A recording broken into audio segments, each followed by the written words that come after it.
This is Newsroom. Hello and welcome from Johannesburg here in South Africa. My name, of course, Evan Jansen. This show is always live and broadcast from our studios right here in Auckland Park. Don't forget, we're also live on YouTube right now, and you can watch the show back on our YouTube channel on demand if you like. We look at police killings that continue unabated here in South Africa, with the National Assembly set to debate the matter a bit later today. The question of the day: how do we curb the violence against police in South Africa? It's a very concerning matter. 10 in Gauteng in the last 3 months. Then we asked what the terror alert that was issued for South Africa this week, what was it all about? Hopefully the Institute for Security Studies can shed some light on this for us. Following recent shocking developments here in South Africa, we get into the mind of a paedophile with Dr. Daniela Elesov a little bit later. Then we look at the circular economy. Well, that's recycling for me and you. And we close with the Digital Live conference and author Terry Bean, who's back after travelling the continent again. But first, let's get the news of the day from Nindoma.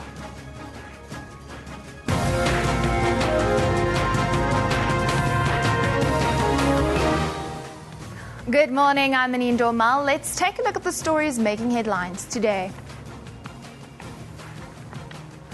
As the motive behind the killing of 2 police officers in Soweto remains unclear, the search for the 8 suspects involved in the killing that took place in Dobsonville yesterday is still on. The police officer died at the scene and 1 other died later in hospital. The officers were allegedly ambushed by a group of armed men. It's alleged that they were following this police vehicle. When it collided with another vehicle, it's when they got out of the vehicle, shot at them. We don't know what was the motive for the attack, but it seems as if there were some targets that were taken, as well as the firearms for the officers. South Africa is waiting patiently for the announcement of the most important fossil discovery made to date. All will be revealed at the Cradle of Humankind World Heritage Site in Maropeng this morning. This, as the University of Witwatersrand will be unveiling the largest assemblage of hominin fossils on the African continent. Deputy President Cyril Ramaphosa is among those expected to be present for the big reveal. It is the largest discovery of early human fossils ever made in history. I'm not going to tell you much more about the detail of that because we're embargoed until 11 a.m. this morning. But it is going to be extraordinary. And what's even more, we're putting these fossils on display here at Maropeng for the entire month of September. So it'll be one of the first times in all of history that people can come in contact with an incredible fossil discovery like this. In Limpopo, 14 suspects who were arrested for arson at Maropeng Township are expected to appear in the local magistrates' court. They were part of a group who allegedly torched more than 20 buses and set alight a satellite police station and municipal office. The community is demanding jobs, saying locals are not given first preference when the municipality and construction companies hire workers. Some of them have worked at Medupi Power Station and Grootgeluk coal mine. The DA in Parliament says the rule which was used to suspend Julius Malema from the National Assembly was improperly applied. The incident happened when Deputy President Cyril Ramaphosa was answering questions in the House yesterday. The EFF leader was removed after he refused to withdraw his statement on Ramaphosa, saying he was responsible for the killing of mine workers in Marikana. The DA has also added that Malema's remarks and his behaviour was unparliamentary. And there have been new calls for the crimes against humanity in Sudan to come to an end. Human Rights Watch has called on the African Union, including South Africa, to do more. The international NGO has released a new report detailing attacks by government militia in the country's conflict region, Darfur. The report details abuses including mass rape by the Rapid Support Forces. Well, remember, you can find all of those stories on our Newsroom Facebook page. Just simply search for SABC Newsroom. Of course, you can also follow us on Twitter at SABC Newsroom. Evan, back to you. Thank you very much, Annie. Now, the Institute for Security Studies has warned that the alert issued by the United States Embassy here in South Africa of a possible terror attack against U.S. interests should be taken seriously. Executive Director Dr. Yaki Saliers says, however, South Africa does not have a high risk of such attacks. On Tuesday, the U.S. diplomatic mission to South Africa issued the warning to U.S. citizens that extremists might be targeting its government facilities and business interests in South Africa. State Security Minister David Mahlobo says there's no need to panic and that the intelligence services are in contact with their U.S. counterparts. Now, Dr. Yaki Saliers joins us from Pretoria this morning. A very good morning to you, Dr. Saliers. Thank you very much for joining us. Thank you very much for having me. We see these kinds of alerts in the media, especially in Europe, the United Kingdom, and the U.S. quite frequently. Not so much in South Africa or elsewhere. Why should we take this alert seriously now in South Africa? Well, the U.S. is obviously under attack globally or under threat. And by the time their primary function is to defend U.S. interests and U.S. personnel, wherever they may be, or U.S. citizens. So by the time that they decide to issue such a warning, it means that within their intelligence system has picked something up. They have, in this instance, it would appear, shared that information up ahead with the South Africans, or at least told the South Africans that they have information, something is moving, and that they are probably going to issue such an alert. They don't do it lightly, but in a sense they have to do it. It is their job, given the fact that their job is to represent U.S. interests and look after U.S. citizens. And such an alert is, of course, bad news for South Africa. The U.S. Embassy knows that. But they, I think, feel that they are duty-bound to do this, and no country likes this when it happens. Does this belong in the public interest, though? Surely this was something that should have been taken up with the State Security Ministry behind the scenes and not be placed out in the public arena as it was. Apparently, in this instance, they did discuss their concerns with state security ahead of time. But what they are doing is they put out a general alert to U.S. citizens and U.S. business interests, saying to them, please, you need to be careful. And in a sense, they have to do that. If they have afterwards, if something does happen and they did not put this out, I think U.S. citizens would legitimately be quite upset.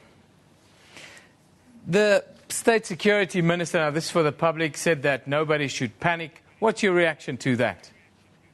I think that's quite appropriate. I think that the fact that the Americans put this out means that they're onto something. They are telling the potential insurgents, the potential terrorists, that they are taking countermeasures, and maybe that in itself leads to the terrorists to desist from action. And it probably also means that the Americans and the South Africans are engaged in countering measures. Very often when these type of warnings are put out, nothing happens.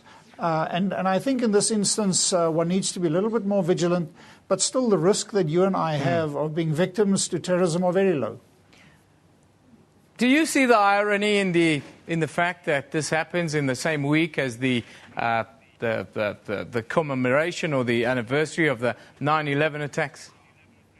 I think that's the reason for the alert. Talk about South Africa quickly, Dr. Saliers. I want to find out from you, as the Institute for Security Studies, where are we with regards to terrorist cells here in South Africa, and terrorist cells that are operational and not operational, and what kinds of threats and the levels of threats do you see? Well, we know from reports a few months ago that some South Africans are fighting with IS, the Islamic State, in Iraq and Syria. We don't know the exact numbers. I had a chat to the Iraqi ambassador a while ago, and they are quite concerned. And these are young people that leave South Africa and then join the Islamic State. So that's the one sort of set of threats. The other challenge comes from Al-Shabaab. We have quite a large Somali community in South Africa, and you may remember the so-called White Widow incident around the bombings in Nairobi. So South Africa is seen as a potential route for people to raise money, to do recruiting, and to do logistics through. And so there's also the potential of an Al-Shabaab linkage in South Africa. But South Africa has been lucky that we've been spared large attacks. Partly because I think we are seen to be quite sympathetic to the Palestinian issue and so on. Well, Dr. Cilliers, I hope that doesn't change. I thank you for joining us today. Dr. Yaki Cilliers is the executive director, rather, of the Institute for Security Studies, talking about the terror alert that we saw here in South Africa a little bit earlier in the week. Now, of course, 2 police officers were killed in a shootout with suspected robbers in Dobsonville, here in Soweto, in Johannesburg yesterday. It's reported that 1 officer died on the scene and 1 was airlifted to Mill Park Hospital, where he later died due to the nature of his injuries. Now, since January, no less than 59 officers have been killed. Addressing the Police Portfolio Committee yesterday, the chairperson of the committee, Francois Berkman, says clamping down on police killings must be a priority. Of course, the police are still searching for the suspects. Police killings in general are on everyone's mind in South Africa. Let's take a look what some of you are saying about this. Louis Oudendal says in the past 3 days, 4 officers were lost, 2 by their own hand and 2 by the evil of men. Rest in peace, he says. Ndumiso Kumalo says, as we stand in South Africa, we're losing a battle against women and children. To have detectives specializing in field assassination adds salt to a wound. Ndumiso. Farai Mandaza says, absolutely no sense in continued police killings. Cowardice, stupidity, thuggery. I protect my SA police service. Rest in peace. Yes, these men were chased down and executed. Really shocking. Loazi says, police killings hunted like prey. Dobsonville case beyond shocking. Yes, it is beyond shocking, because the police were being chased like they were the criminals. There you have a band that says, stop killing our police now. It will be in the National Assembly, that debate, a little bit later today. It'll be interesting to see what all parties involved, what kind of measures we put in place, or what kind of ideas will be put forward. Now, this is our question of the day. How do we curb the violence against police in South Africa? Now, of course, I said it'll be before Parliament. On this very channel, you'll be able to get the updates. Now, just to recap, police are still searching for 8 suspects involved in the killing of 2 police officers in Dobsonville, here in Soweto. 1 police officer died at the scene and another died later in hospital. Police confident they are winning the war against police killings. We have been steadfast in hunting these criminals, and we are encouraged by the progress we will be announcing. But while this was taking place, more were being gunned down.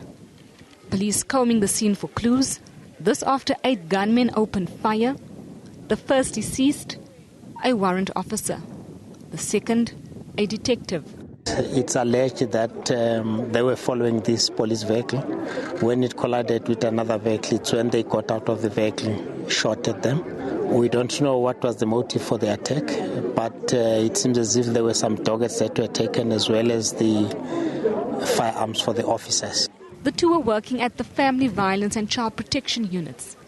Authorities say police not wearing protective gear is part of the problem. Law officers are expected to wear their bulletproof vest at all times, but this seems not to be happening with some of our officers. On Sunday, President Zuma threw down the gauntlet over the killing of police. Gillian Pillay, SABC News, Dobsonville, Soweto. Now, this week, the community of Vaalpark was horrified to discover that a 42-year-old father of 2 is facing 900 charges relating to the alleged sexual molestation and rape of 19 young girls, including his own 2 daughters. He's expected to appear in the Sasolburg Magistrates Court next week. The man was arrested in October last year after Interpol tracked him down to his house, where he was allegedly manufacturing and distributing child pornography. But that was not the only case. This week, 23-year-old Rudolf Kutsia from Kimberley faces 45 charges of similar offences and will be sentenced next week. Then earlier this year, a Durbanville man in the Western Cape pleaded guilty to 2,078 counts against him for this type of sexual offences. It's shocking. It seems to be on the rise here. Now, to explain this kind of criminal behaviour to us is specialist psychiatrist Dr. Daniela Elesov, joining me this morning. Good morning. Good morning. Thanks for having me. Very disturbing. It always shocks you when these kinds of things happen, and especially when a father's involved with his own children. Just sketch us a picture of the kind of individual that perpetrates this kind of crime. So it's difficult to generalize, and I think there's a paucity of research in this area because obviously conducting any kind of trial would be completely unethical. But just from the literature that is available, as psychiatrists, we classify this kind of deviant sexual behaviour as a paraphilia. So that's the kind of the name that we give it. Yeah. And paedophilia is classified under that sort of umbrella. In terms of who's at risk factors for someone who could perpetrate this kind of this crime, again, it's not a generalisation. Yeah. But it's either people with some kind of intellectual disability, it's often people with personality disorders, so for example, antisocial personality, often people who score quite highly in terms of a psychopathy checklist, called the Hare psychopathy checklist, so they score quite highly there. People who themselves have been, either sexually abused as children or had some kind of adverse social circumstances growing up, so they would also be at risk for this kind of thing. And then there's also some research to suggest there's some neurobiological kind of correlates to do with testosterone and androgens, that sometimes it's part of our neurobiology that would be more predisposed to this kind of behaviour. But again, we can't really say it's one factor. So it's a host of scenarios. I want to talk about the family a little bit, and we see in these kind of cases. In one case, it's a scenario where it happened for 8 years under the noses of the family members, and so forth. Or the wife would say that she noticed something, but she couldn't really put a finger on it. Is that enabling behaviour? That's often how it goes. And it's not so much that I think it was enabling on purpose, but I think that we often choose not to see things that are very, very difficult. If it's one's close relative, it must be incredibly difficult to actually come to terms with the fact that there's something going on and it's actually something very unpalatable. So often it goes unnoticed. Families turn a blind eye. Often families are maybe aware that something suspicious is going on, but they're obviously choosing not to see it. How do you treat this kind of mental illness, one would think it is? How do you treat it? And these types of offenders, do they repeat? So, yes, there's a high probability that they would repeat, but again, that would also depend on the treatment they receive. So often this kind of thing is not something that presents voluntarily. So it's not very often that someone will come to my office and say, listen, I'm a paedophile, help me. Yeah. It's usually they're sort of sent because they got into some hot water, into trouble, that's how they present. But yes, there are several treatments. So in terms of the psychological treatments, there's been evidence for cognitive behavioural therapy, certain group therapies, individual therapies. There's also 12-step programs that are, that can be quite useful. There's some medications that have also been shown that we can use as well. So, for example, antidepressants to sort of treat the compulsive behaviour behind this, mood stabilizers, antipsychotics, which are also used because they sometimes lower libido. So we kind of use that side effect to help. Yeah. And then there's also what we call almost like a medical castration. Again, that's quite a controversial treatment. And then other treatments which sort of anti-androgen therapies, again, so that's lowering libido. So we kind of, if we're working holistically, it is possible to treat this kind of thing, yes. Quickly, a couple of warning signs that families should be on the lookout, or should, when they notice this kind of thing, and who do they get in contact with? So, look, everyone is obligated to report any kind of suspected or known child abuse, anything like that. Often with children, they'll exhibit signs such as unusual behaviour, maybe changes in sleep, not wanting to go to school, looking more fearful or anxious than usual. So sometimes it's very, they're almost subtle signs, but that parents should actually take this seriously and possibly seek help if they do suspect anything. Well, thank you for joining us. It's incredible to get an insight into this kind of world. Often these are painted out to be monsters, but a lot of it's mental illness, and we have a lot of untreated mental illness in our society, it seems. Dr. Daniela Ellisov painting us the picture of a paedophile and, of course, the victims. Now, let's move on and take a look now at a picture of the day. It comes from Samurai, this one, and it's captioned "Crime in Dobsonville." Now, I can tell you that was an horrific thing that happened yesterday. 2 police officers were hunted down and executed by a gang of 8 armed robbers. It used to be the other way around. The police used to chase the criminals. Now, let's take a look at the front pages from around the globe. We start in New York, where the International New York Times reports that the European Union's top executive proposed a plan yesterday to distribute 160,000 migrants throughout the member nations, even while acknowledging that this measure alone was inadequate to the depth of the crisis. Then we move to the United Kingdom, where the Times says a landmark study suggests that a trigger for Alzheimer's disease can be passed between people through contaminated surgical tools. And finally, the Wall Street Journal reports that Hillary Clinton backed the White House's landmark nuclear agreement with Iran on Wednesday, buying a strict stance against Tehran's theocratic leaders and chastising Republican presidential hopefuls who say they'd abolish the deal the day they take office. Let's take a quick look at what's happening here around the country in South Africa. In Johannesburg, where the murder trial of Mozambican national Emmanuel Sithole is expected to continue in the Magistrates Court, the 4 are accused of stabbing Sithole to death in Alexandra in April.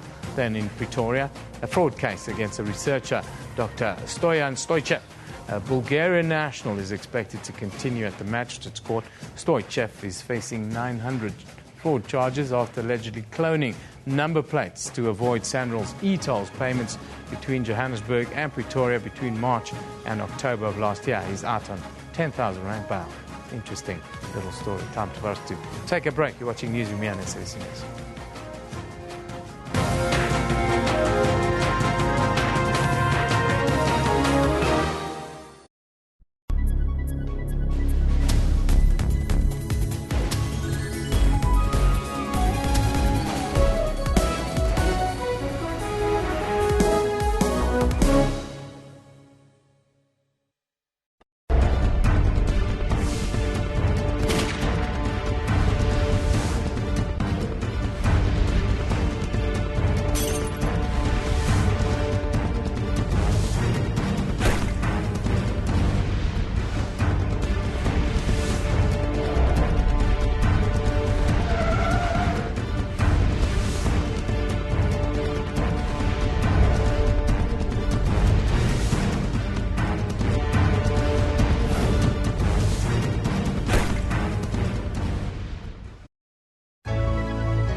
Welcome back. South Africans produce about 108 million tons of waste on average each year. Only 10% of this gets recycled. While tons of food, glass, plastic and electronics are going to waste, South Africa also has millions of tyres lying in the dumps as well. But the Recycling and Economic Development Institute of South Africa, REDISA, is leading the world in developing recycling industries. Although South Africa operates on a linear scale, REDISA's recycling plan aims at creating a circular economy for the country. Now, joining us today is the Director of Recycling and Economic Development Institute of South Africa, Stacey Davidson. Very good morning to you, Stacey. Thanks for joining us. Evan, thanks. Successfully implemented plans to deal with tyre waste here in South Africa. That sounds almost impossible. How did you guys go about that? Well, I think it's really understanding the value in waste and understanding the state of the world and the globe in general. We do have a resource crisis on our hands. We are consuming goods at a rate that our Earth just cannot cope with. So our model looked to circularity, which speaks into resource efficiency. We want to start the resource revolution. And what we want to do is change the paradigm to start seeing waste as a resource of the future. And we've developed a concept called waste into worth, which we've applied to the tyre industry. And it's proven to be very successful. In just over 2 years, we've effectively moved about 14 million tyres. or 146,000 tons of waste tyres. Talk me through the circular economy, the sort of broad strokes of it. Okay. Well, what we're saying with the linear economy, or the one that we currently have, we make, we take, and we dispose. With the circular economy, we're looking to incorporate every product back into the economy. What do we mean by this? Instead of purchasing boxes, for example, a retailer who now purchases boxes from a packaging manufacturer could possibly be leasing the boxes. The boxes then would need a whole supply chain network to be collected, which creates jobs in small businesses. Absolutely. And now you're taking it back to the manufacturer of the packaging material. He refurbishes, so there's a whole lot of repair, refurbish, reuse, recycle, maintenance systems which needs to be involved. And if you look at what's happening in the globe, in Europe, you tend to find people purchasing services instead of products. And that's really what the circularity model speaks into. It's about creating a more efficient or more resource-efficient economy. Now, whenever we look at these kind of pictures that you see on screen now, we see the dumps, and all we see is plastic. And it's clear, and when we go to the ocean, plastic all over. That's right. As a species, we're addicted to plastic right now. How do we overcome our addiction to plastic? Well, I'd like to use the analogy of us being astronauts, because really all that planet Earth is, it's a ball orbiting the sun.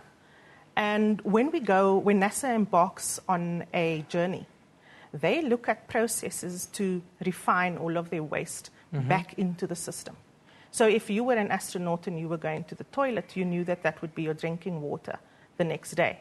What you would be looking for is that while you're traveling for 60 or 90 days, that your water doesn't start tasting more and more like urine as a result of a poor refining system. So what we're saying is plastics, the use of plastics, and the systems and the recycling industries, just like the mining industry focused on refining process to enhance the quality of the material, we need to do exactly the same thing for the recycling industry. So we need to now start putting and implementing processes which can enhance and sustain recycling industries. How do we get everyone on board? I think it's really about seeing the benefits. Europe understands that by driving circular economies, they will be able to add 1.3 trillion euros to their economy. In South Africa currently, we are throwing away 17 billion rands worth of value in the form of waste which is going to our landfill. The 17 billion, we've proven with the tyre concept that we're able to take something that that gets dumped, reincorporate it into our economy, and we created 201 jobs in 2 years, and not jobs, small businesses, supported by 2,686 jobs. So you can see the potential if we were to harness the 17 billion. This is the smallest waste stream, which is tyres. It's a drop in the ocean. We're looking at the tyres now. I'm interested, what do you do with the tyres? What's the process? Well, the tyres could be used as a replacement to coal. So you'll see that cement kilns and steel mills could use the tyres as a replacement to coal at a much cheaper cost, because we deliver it to their establishments at no cost to them. It also reduces the carbon emissions, so there's a positive impact to the environment by doing that. Doesn't it make so much more smoke? If the plant is retrofitted, you must remember that there are EIA licensing that's going to be required for all of these processes. What you can also do is you can crumb or granulate the tyre, and you break it down into fine granules and powders, and that is where the real value lies, because you can develop a whole manufacturing industry from household application through to recreational applications through to commercial applications. And it has so much potential for us to create industries where we need to start driving economic growth. Well, Stacey, it's a fantastic idea. I hope the circular economy gets off in South Africa, and everyone buys into the idea, because it's a fantastic idea. Thank you. Thank you. Now, we move on. South Africans eagerly await the announcement of a groundbreaking fossil discovery this morning. The announcement will take place at 11 a.m. this morning at the Maropeng Cradle of Humankind World Heritage Site. That's in Mogale City on Gauteng's West Rand. Of course, it will be live on this very channel. About a third of the hominid fossils ever found in the world have been recovered in Gauteng, but it's still unknown if any of these species led directly to humans. That's us. Till then, the details of the findings have been kept a closely guarded secret. Now, Njanji Chaki is there. He'll give us a little update a little bit later in our 10 o'clock show in AM News on what is happening there. But let's just take a quick look at what you guys are saying or what you're talking about on social media. Andre says, B4 human major new fossil discovery at Credible Humankind announcement at 10 a.m. No, it's at 11 a.m. Deputy President Cyril Ramaphosa will be there, so it must be important. Yes, it's a biggie, it seems like. Joanne Joseph. Who puts Joanne Joseph up on this channel? Live to you from Marapeng this morning with the news. Really? The Rap Medisa says, before human researchers at Wits University are due to announce an important new fossil find at the Cradle of Humankind today. What is that? Well, we will find out at 11 a.m. Valerie Pohl says, I cannot imagine any fossil discovery that could possibly compete with the pyramids or even the Kruger Park. Well, Valerie, prepare to be amazed. Brother Malcolm X says, I don't care what evolution says today. Like Dr. Ken Hovind said, evolution is a state's religion used to obliterate Christianity. Now let's take a look at what's happening on our Newsroom Facebook page today. Informal settlements are a major risk of drought, flood and fires. This has emerged at the annual Disaster Management Conference being held in Hartenbos near Nassau Bay in the Southern Cape. Then Human Rights Watch has called on the African Union and its leading members like South Africa to do more and put pressure on the government of Sudan to end atrocities linked to their troops in Darfur. And violent protests against the proposed new constitution intensified in Nepal's southern plains yesterday, with demonstrators attacking police who shot dead at least 4 people. That's our Facebook page. Just like it and you'll get all the news. Time for us to take a break. This is Newsroom on SABC.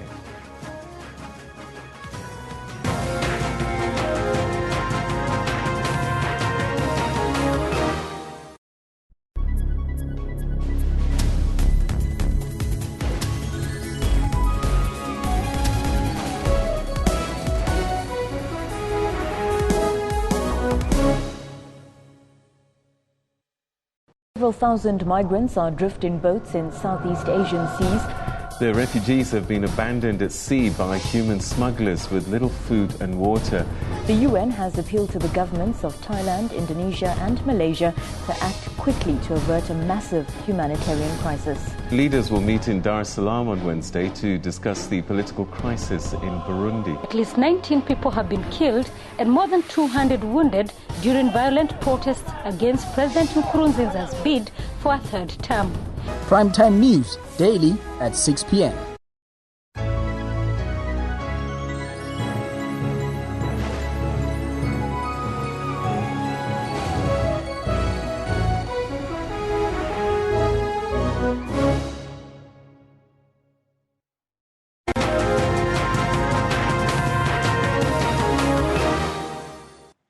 Welcome back. How should Africa be embracing the digital revolution and maximizing its full potential to tell the continent's authentic stories?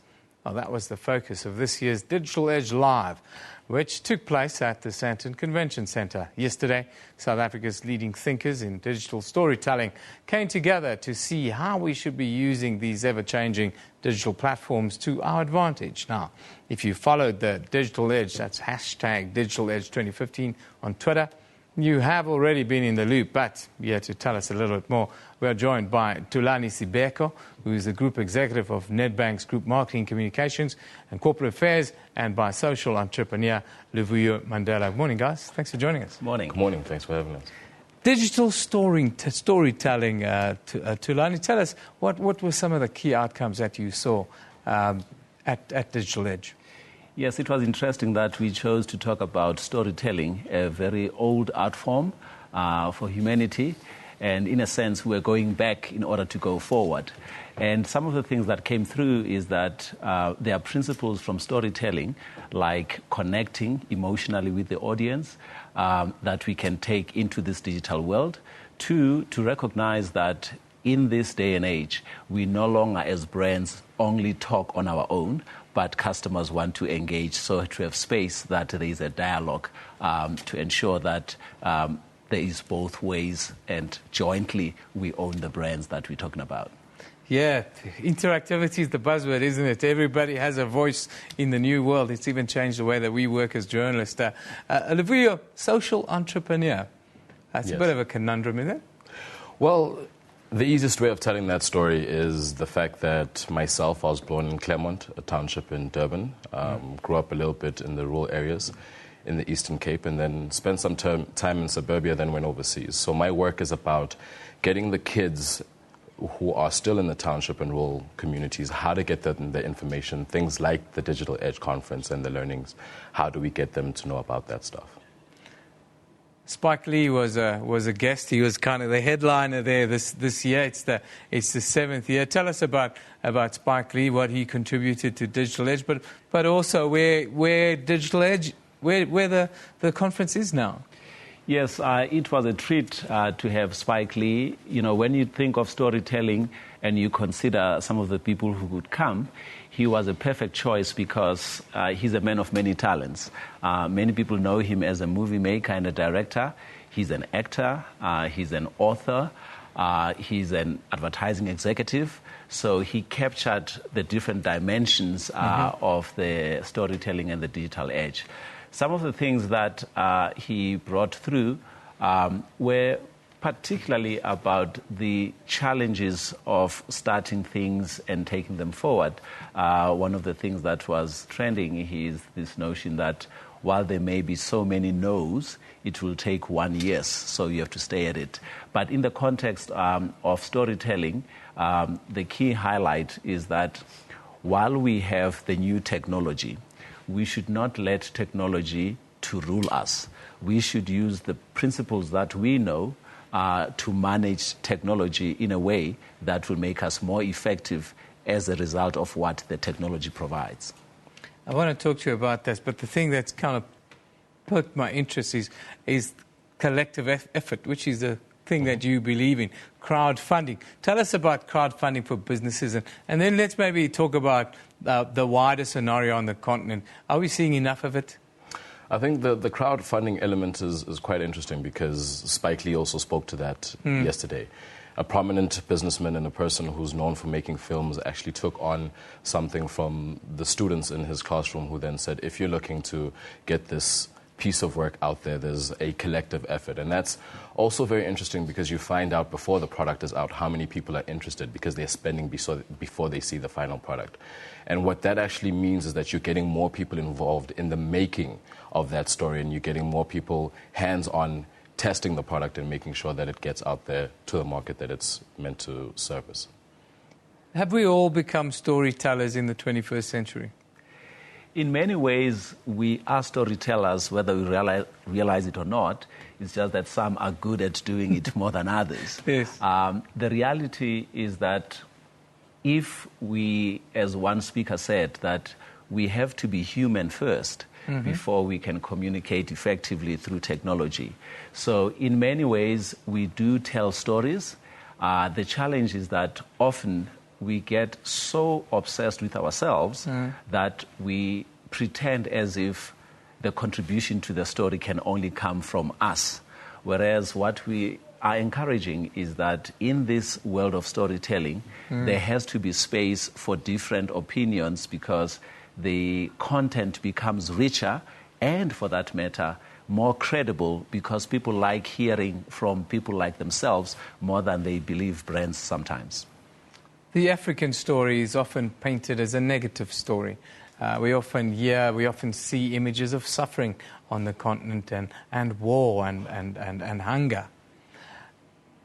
How do we change that? We have the platforms now to do that, but we don't see the good news stories surfacing in the numbers that we should be seeing because there's so much positive happening on the continent. How do we change that? Is it a mindset thing? It is a mindset thing. There is an element of people taking ownership of their stories and being brave enough to tell them the way that they want to. And I think that becomes the importance, and it levels the playing ground to a certain extent, the digital environment and how so many people can be contributors to that whole narrative. But the exciting part is that there are new opportunities, but it's just one of those things where I think more people need to get the support to tell the stories as extensive as they possibly could. The thing that's starting to irk me a little bit is that marketers have now taken on the role of content producers, which is kind of what my job has been for all these years. So I've got a bit of beef with the marketing people like yourselves. Yep. Audiences, I see, are now collaborators. What do you see in the future? What happens next?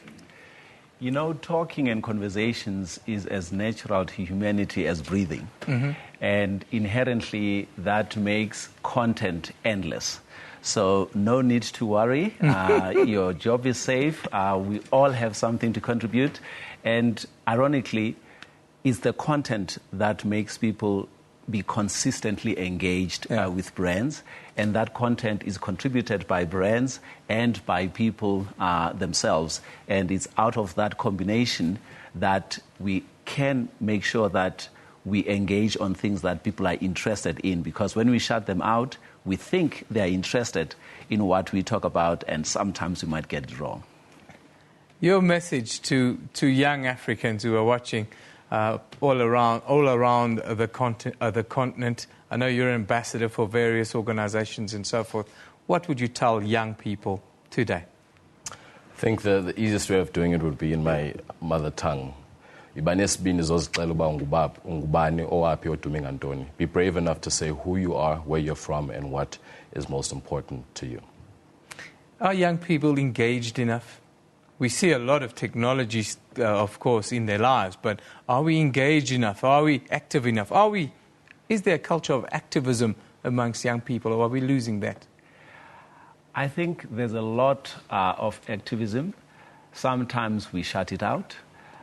Sometimes we undermine what young people can contribute. In circles I've been to, whether at church or through work, I've realized that just like we were once young and we had potential and were given a chance, it's only through giving young people the space to voice and obviously guide where necessary.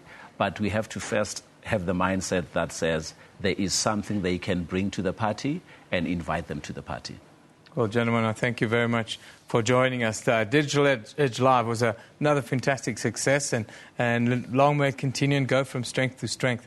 We're all storytellers, you're right, some better than others. Thanks, Tulani. Tulani Sibeko, who's Group Marketing, Communications and Corporate Affairs Executive at Nedbank, and Luvuyo Mandela is a social entrepreneur, which is something that I like. We need to be a little bit more conscious in the world, don't we? Yes, we do. Thank you. Thank you for joining us today. Fantastic. Now, the digital revolution has given rise to a new... no, this is not this. What's next, guys? Please, I'm losing my way, eh? Comments. Are we taking comments? Thank you. We're taking comments. You see, I'm getting so into this conversation. I'm losing my way, totally. Digital Edge 2015 was a blast. Thank you so much, eh? Spike killed it. Ratla Xenopoulos was my absolute favorite. House of Lazarus, enough said on that performance. Dan Herman says, was awesome to listen to Spike Lee at Digital Edge 2015, but his presence made the event feel disconnected from digital marketing. Adam J. Bell says, Alema was awesome to listen to Spike Lee at Digital Edge 2015, but it made it disconnected from digital marketing. It's about storytelling, Adam. That's what marketing has become. Storytelling, my friend. You have to really live it. It's not about selling now, it's about storytelling. Well, now we are going to take a look at African innovation. It's not innovation. How is it positively impacting the lives of people across the continent? Now, avid traveller and author of Connect with the Continent, a game-changing book. Terry Bien is with us. We always see snippets of Terry when he's either in Lagos or Nairobi or wherever. Nice to have you in Johannesburg, Terry. Thanks. Yeah, and I wasn't at the Digital Edge conference yesterday. I couldn't get a ticket. It was a real sellout event, but I followed it on social media. It was a cracking event. What do you reckon? We've got some complaints on social media, people talking about what was the purpose of someone like Spike Lee at this event, but storytelling is really at the heart of the new process, isn't it? Spike Lee's a game changer. He always has been. And when he stands up there and tells you it's about storytelling, best you listen. Innovation. African innovation is why we're here, Terry. Now, where have you been lately? Tell us, what have you come up with? What have you seen? What are the things that really stood out for you? Well, I think today we want to talk about 4 really interesting innovations that do 2 things. They solve both a social problem, but they're also functionally relevant. And I think the first one that we came across was launched in Johannesburg a couple of days ago on Tuesday, called the Sabelo. It's a Wi-Fi enabled bench. So people can come, they can plug in, they can sit, they can charge their phones. But while they're doing that, people are able to, or the brands that sponsor these units are able to ask them questions. So it gathers social data, it gathers environmental data, and it helps people to connect in a sort of otherwise busy space. You'll remember when we were growing up, we had places we could go to come together. As a community. Absolutely. And these kind of Wi-Fi enabled benches are these kind of like little spots where people can come together in the modern century. That's in downtown Johannesburg. That one was one of the ones that was placed outside of the Absa Towers in the Barclays building. And it's just a really nice way of bringing people together in a kind of communal fashion.